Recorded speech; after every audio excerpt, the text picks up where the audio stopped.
বিশ্বনবী পাগলের মতো একবার হাউজে কাউসারে যাবেন, একবার সিরাতে যাবেন, একবার পুলসিরাতের দিকে, একবার হাউজে কাউসারের দিকে পাগলের মতো দৌড়াতে থাকবেন। তার কোন গুনাহগার উম্মত যাতে জাহান্নামে ঢুকে না যায়। সেদিন কেউ সুপারিশ করতে পারবে না বিশ্বনবী ছাড়া। এজন্য 5 নম্বর আল্লাহ বললেন, মান যাল্লাযী ইয়াশফাউ ইনদাহু ইল্লা বিইযনিহি। কার সাহস আছে, কার এত বড় বুকের পাটা কিয়ামতের কঠিন দিন আল্লাহর সামনে দাঁড়িয়ে সুপারিশ করবে?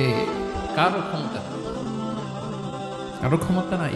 বিশ্বনবী সেদিন সিজদায় পড়ে উম্মতের জন্য কাঁদবেন, সবাই কাঁদবে, নফসি নফসি, আল্লাহ আমারে বাঁচাও, আল্লাহ আমারে বাঁচাও। বিশ্বনবী বলবেন,